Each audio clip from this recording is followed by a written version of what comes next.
Hi, this is Jonathan Elias from CIPS, Canada's Association of IT Professionals, and I'm here today with the new chair of the CIPS National Board, Bashir Fancy, I.S.P, ITCP.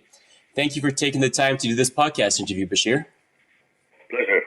Always a pleasure, Jonathan. Why don't we start with you telling us a little bit about your background, your work experience, how you came to know about CIPS, and what type of involvement you've had with CIPS. Okay, that's actually an excellent question. So let's start. When I go through my career, one thing I'll tell you right off the bat is that I would like to pretend that I actually planned it the way it worked out, but I did. It worked out, however, very, very well, thank God, because of the fact that I had changed into different environments, different organizations, different jobs, in rolling up the sleeve and then, moving up and doing. I started basically in finance with the Big Four. So when I finished up with that, with my accounting, finance, I guess I should say, I moved on. I started to do different jobs, but in my audit jobs also, I had to understand technology because it was starting to come in. It was very relevant. I mean, if you don't understand that, how am I going to audit organizations or find out what to do and where to go with it? So that was a very interesting learning curve for me to start not only knowing business because I came from a business family, but also having not the Big Four and that passion behind me from the king to turn around and start going to learn technology. And I started learning networks and programming and languages like Fortran, COBOL. Not that I ever wanted to be a programmer, but it was very important to learn how things work. Then I moved into doing some work around a clearinghouse, supermarket group, all the way from inventory management system that we put in to actually how we priced and how we bought and how we distributed all the stuff. So that was a great learning till I moved to Canada and then got involved with the starting of the customer service for Air Canada.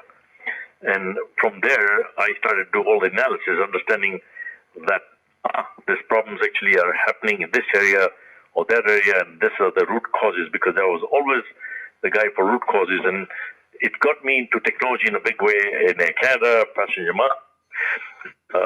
and then I also had the operations of the credit card. So it was a very interesting working globally and leading this, following the management role at Air Canada, to when Citibank had offered me a fabulous position to run operations in Canada, and I moved there and eventually even run a big project to automate a whole new system for Canada, US, and UK. And so it was a fabulous experience now running the other side of the business, to when I moved to SNS, which of course people know as Emerges, run the payment processing business, and we were the back office for a lot of the Canadian major banks, including at the point of sale. It is from there that I actually moved on to Visa Canada, initially run operations and then risk management and security, and progressed to California, which was the global headquarters, to be the executive vice president of risk management and security. And I was also the global head of internal audit.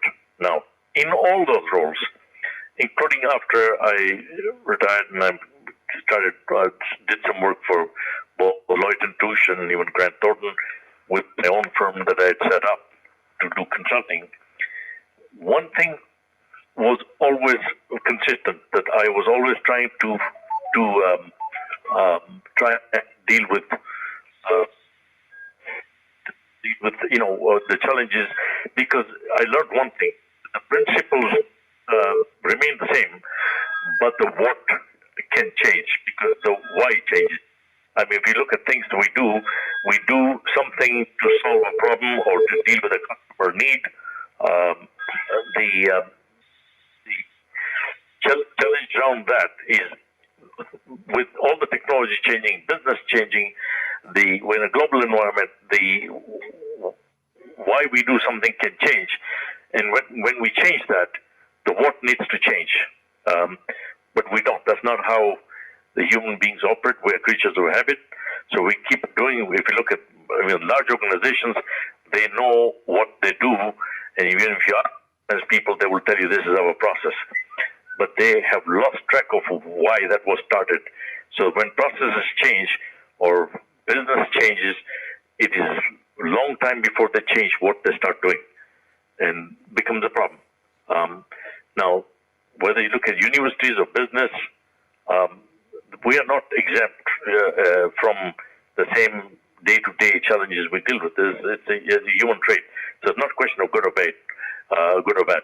My involvement with CIPS started in 80s, where I became a member of CIPS and attend my I.S.P and ITCP, because I felt that as a professional, this was very important and relevant, right, for me, because of the two things happened. A, it established the base that I had attained a certain level of professionalism and proficiency.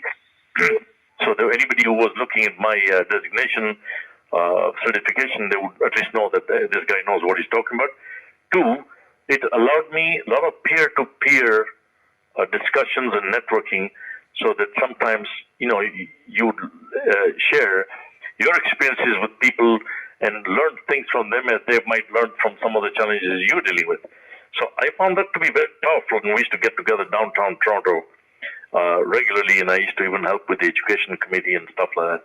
So that was my early involvement in the 80s, and then, of course, as I started to travel heavily around the world because of my job, as I got to senior level and I was doing more of that, it became more challenging, but I still stayed in there and contributed as I could, and I was able to do if I was in town. I found that very, very fulfilling, and I found that very beneficial as a lot of my colleagues who were actually, I.S.P and were members of CIPS found. So I found that my background, A, was suited to that, but more importantly, I.S.P was not only suited to that I benefited from there because of the fact that, you walk into any organization, they see that, just like if they see me walk in and they say, okay, it's a CA or whatever, and then they know at least he understands that part. They're no different than any other designation that people have for medicine or whatever, that, establishes that this person at least has that proficiency in that particular field. So that's where I find this was very, very useful for me.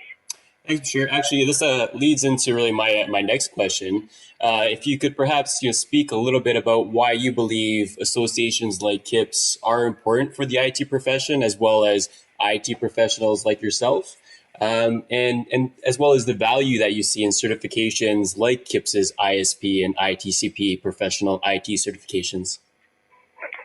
That's actually an excellent question, because I think it leads very well from what I was talking about. If you look at the businesses that are changing, so you think about technology, mainframes, and the way we worked, 30 years ago, maybe even longer, 30, 40 years, you were dealing with mainframes, and the way things work were very different, right? Now, the proficiency, the programming, the networking, the security, that level was different, was still very important, but different. And so even at that time, if somebody understanding the technology and they actually were able to get certified because they passed the exams, they achieved certain proficiency. As a company, when you're hiring somebody like that, and the person's got I.S.P, ITCP, you know that this person has got several things. Not only they know how to do business of technology, but more importantly, they have got the ethical standards. They understand what they need to do. So ethics, integrity also becomes part of it. That you can comfortably bring that person on, and you're not teaching them technology. You may be teaching them your own setup in the organization. But so it was base number one, that that this person has the ability and the skills and the necessary experience to do things. So that was number one. So I find that from a professional organization, that was and will always be very important, that there is a benchmark that, like in any other field. Two, when you look at the organizations, especially the biggest organization, they may be very successful for many reasons. Either their product and services are fantastic, or they're a monopoly. In which case, they'll do well even if they are giving less than good service. And we see that many times. Any industry where there's a lot of monopoly involved, the services can be questioned, and so the pricing can be questioned too. An example, somebody may not agree, but it's true when it comes to pricing all this technology. Telecom. That, the more open it is, the more challenges are. But technology will play a role there too, in terms of the fact that why the efficiencies are there or may not be there will be directly related to how they can process a problem, service with the technologies that they have available. So, but that requires skill sets which are changing. So question becomes, if I'm supplying you a product or service, I will sell you the best that I have. But it doesn't matter which company it is, that doesn't make money that's selling the product bad. But you on the other side have a certain skill set. No company that I know has the time to start training people inside. Yeah, that doesn't mean they don't send people at conferences and training here and there. That they do each year and they may even send us money. But you need a professional organization that can actually continue to take that, what you already learned and the certification, and continue to increase the bar and your skill sets improve and continue to be more relevant as things change. I mean, as I said, 40 years ago, you didn't have a smartphone that you could do this. In fact, we didn't even have emails. We were doing businesses differently. Our systems were structured differently. The way you operated were differently. Could you have worked from home? Not really. A lot of telecommuting because you are able to do that. It causes, there are different challenges around security and the fact that you need the bandwidth to be able to do that. But that's all that can be solved, because we've got new technologies in that field as well. So what happens, the way I look at it, is how do you continue to enhance the skill sets of people? Because if I knew how to program COBOL, Fortran, well, how many people are talking about that? It's still there. But you are doing more and more business with your portable devices when you can do things on your smartphone, on a tablet. That changes the way we're doing things. You have introduction of subjects like big data. It's never been big data or small data. It's about analytics. It's just that we took a lot of the data, we rolled it on our tape and put it in storage at Iron Mountain or wherever, because, you can only handle your mainframes. The system can only handle so much. However, there was very valuable information in those tapes about my behavior pattern. Even from a security standpoint, you want to stop fraud, you find a lot of patterns there. But you also want to sell me stuff. You find a lot of things I was looking for that you couldn't sell me because you didn't even know that. So those things were in notes. So when you look at all this type of things, you realize that, okay, the businesses have changed. How they deliver is starting to change. Some has changed and some has been somewhat slow in changing. And the costs therefore remain high because, if you don't take advantage of things, you can always put a GUI in top of a particular old system and start to deal with that. But really, that doesn't help. You need to go back to why you do this thing. Is this process still needed? So you do the life cycle of a transaction and you find out, oops, things have changed and we need to do these different things. Now, where is that professionalism, that education, that standard going to come from? Well, the corporation can do that. It will require professional organizations like us, like CIPS, to turn and say, okay, we do two things. They may have trained somewhere else. We are certifying them that they meet this bar. But we bring another invaluable tool there, which is, as I said, peer-to-peer, mentoring, and not to forget the fact that we have presentations done by the relevant people in that particular industry, let's call them experts or knowledgeable people who talk about that particular subject, which either becomes thought-provoking because it's a thought leader, or it could be actually talking about some of the situations that are happening in companies as to why companies succeed and why sometimes they fail. That's very, very powerful learning for the people who are actually members. So my view that is that things are changing very fast, and we are positioned extremely well as CIPS to start delivering that. What we had started many years ago, perhaps we went a little easy on that, but that's where the gaps are. When to people, you realize that all they want to do, everybody wants to do well. The knowledge transfer in companies does not happen. You do a good job, you get promoted to another function, and the transfer time is very, very little, if any. So you got one challenge. You got second challenge, so that knowledge is gone with the guy who may move to another job or may actually move to another company. And so we have that problem. Then there is a lot of people who are retiring from their jobs with wealth of information, so you're losing that.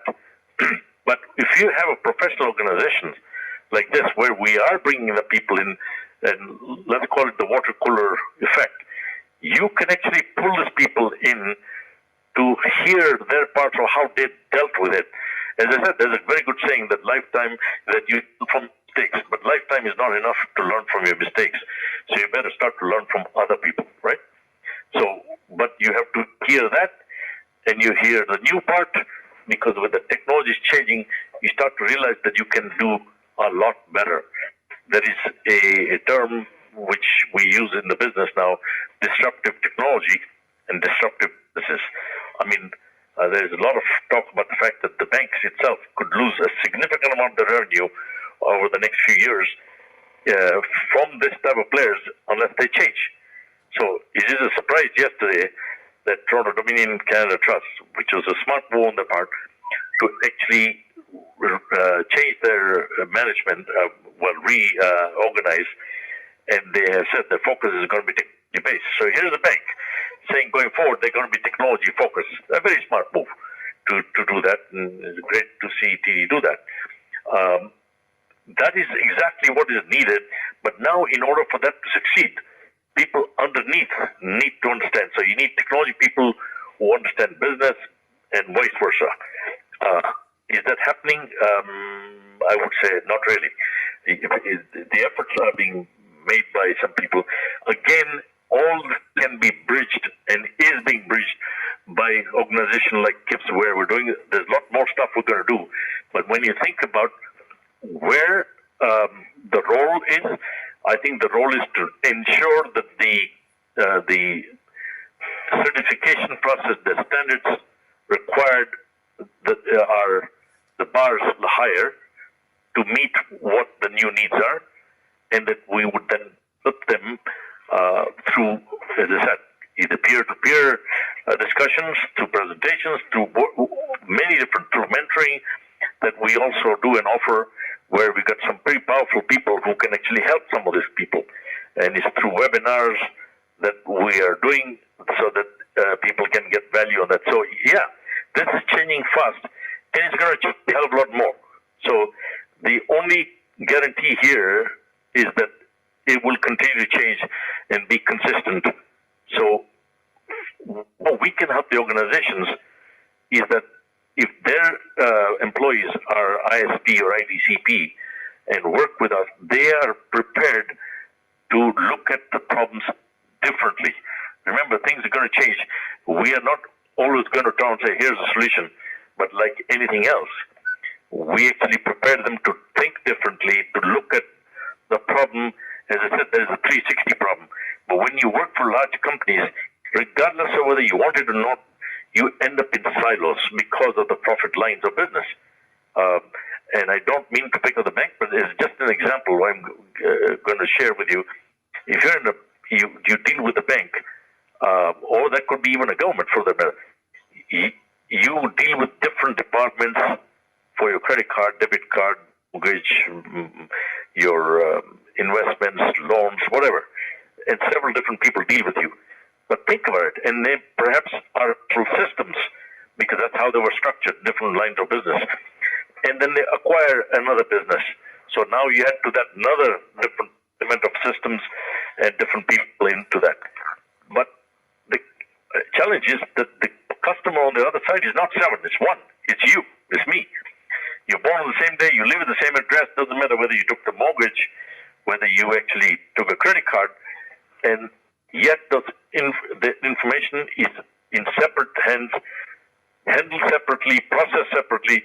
So what happens is that from a security point also, you now have not 1 but 7 potential exposures that your information can get compromised, your information perhaps is not utilized in the best possible manner, because if you knew about my behavior pattern somewhere else, it prepares you better. So this is not isolated to banks. I just gave that example.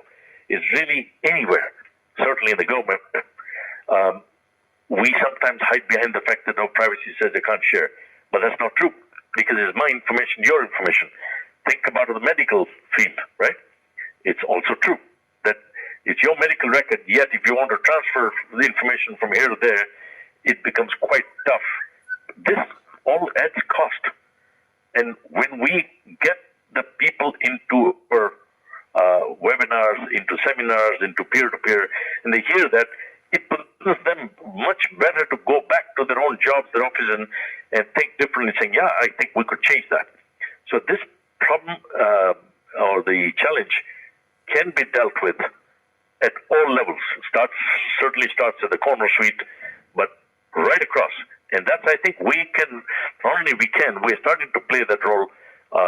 And I feel that, it's a very exciting time now, because we can take these people forward to what KIPS always was intended, but we can now take them to another level. That help? Yeah, great. Thanks, Bashir. I think finally, I'd like to close off just by giving you the opportunity to tell KIPS members what your goals are for the upcoming year as the new chair of the KIPS National Board, and what you'd like to see happen over the next year. Okay, fantastic. So the way I look at it, and it ties in beautifully to what I was talking about, is I see significant advances in technology and a globalization, which is happening all over. Now, when you look at from a KIPS standpoint also, and if you look at business organizations are working very hard. They all want to remain relevant. They want to deliver value for money because of the new entry to business, the disruptive technologies, the competition that's there, and it's global. Now, as professional organizations, we are not exempt from this either, right? If you look at whether you're universities, whether you want to make sure that you learn things that are useful, there's no point coming up with a degree that you can hold and talk if the business doesn't think that they need that or it doesn't help them. So where we want to take KIPS, and we've started our effort down this path, is to do 2-3 things. A, we are already working with universities because of the fact that we think that's where the thing starts. So some projects already underway, which is quite powerful right at the start. The second thing then, which means that we're preparing them well for the potential jobs and stuff that are at the corporate level. 2, on the corporate side, we are working and understanding what the challenges are, and these are real stuff. That's where I came from, and I've seen all sorts of different things. So, yeah, I will definitely talk to these guys, but I was one of the guys who was managing a pretty significant piece of business, global arena. So I've seen a lot of the challenges. They can change. So I talked to the group that I work very closely with around into different industries to see what their problems they are facing, right? Since I advise them on regular basis now, I see that as well. So what happens is I take that into account, that these are the issues, because they are the stakeholders, because at the end of the day, you're helping a KIPS member, I.S.P member. It is to make sure that they are more relevant, they can do well in the organizations because they're benchmarked, that, hey, if somebody's got ICP, ITCP, they're very, very, very valuable to the organization. So we are trying to bridge that to see, okay, things have changed. So one of the things that we've started, and it'll be a very strong focus for me over the year, is to partners. One, of course, the members themselves. I see the following stakeholders: universities, educational, basically entities, one side, member, and the corporate world on the other side where there is needed. The partner in this I see is also the government, and I have been talking to them to make sure, and they understand, appreciate, and they certainly want to work with us. What happens is if we can bridge the three, and there's some very interesting things. Now that requires us to continue to do a lot more webinars, but very, very relevant, because right now, if you think about it, security, risk management, governance, good governance has to be on the top as far as I'm concerned. And that comes through two things. One, we not only give access to people to all the body of knowledge so that they can get that, but by bringing in people who are in those fields every day. There's some of the people I work with and who are still out there leading charge, whether they be in the government, whether they be in big business, to speak at our events through webinars or even in person. So that becomes yet another one that we continue to put out more thought leadership documents, papers. So drive people. I've done some on the payment industry because I believe that knowledge is changing. I'm involved in that. It's changing quite drastic in the way we used to do business. Is not how it's going to be going forward.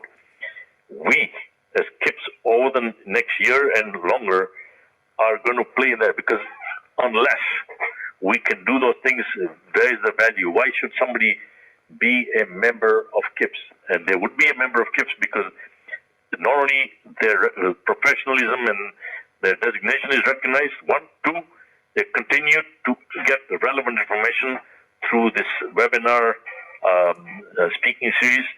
Three, by working with the three other stakeholders, we make sure that we are really bringing all the three guys together, that what we are actually certifying needs to get changed, and we start to do that. But universities need to do that, yes. Businesses need to do that. So the skills gap, there is certainly very little doubt about it, that there's a major skills gap happening now. And I think we can actually come to the party to help, and we're starting to push in that direction, because the skills gap happen, as I said, not because anybody's bad. Change is happening too fast, and the corporate world, as hard as they're trying, in some of the cases, they are not unable to keep pace, which is why you see there'll be shortage of, the word again can be changed and abused, data scientists, because it really is going to revolve around you understanding the both sides of business. If not, the small businesses and disruptive businesses can really create a hell of a challenge for anybody. And I think that's why would you belong to CIPS? Because they're going to show you the real stuff, not theory, but by dealing with people every day who do that. So you have your professionalism, you're also getting shared the type of thing you might not get otherwise, because we have access to these players, and then we work with the government to not only have the designation recognized, but also what can we do? We can get them tax breaks, hopefully, on different things. If they do, some parts might already be there, but the government itself looks at it as hiring people with this type of designation, so that it helps them also. So that's where it's quite exciting, which means bringing people on our boards at various aspects of CIPS in volunteering, so we get the people where a wonderful bench strength is available to members to have access to also the people with varied backgrounds who they can reach out to on questions, things that we can help them with. And we definitely have that expertise across Canada, so that now we can only continue to enhance that by attracting the best of everything, and the university will be a partner with us there. So that we have already started, and I've got some exciting things hopefully over the next few weeks that we will announce that people will really like. Wonderful. So I look forward to working with you and everybody else out there to make a hell of a difference out in the business. Yeah, well, thanks so much for taking the time to do this interview, Bashir. I'm sure CIPS members especially really enjoyed this opportunity to hear from you. And, I know I'm looking forward to the exciting year ahead for KIPS, for all of our members, and as well as the IT profession as a whole in Canada. So thanks so much. My pleasure, Jonathan. Looking forward to working with you and the whole gang. It's going to be about all of us, not me. So look forward to doing that. Thanks very much for doing this. And for the listeners who would like more information about KIPS, Canada's Association of IT Professionals, please make sure to visit us at cips.ca or send us an email to info@cips.ca. All right, thanks, Bashir. Have a good one. Thanks. All the best.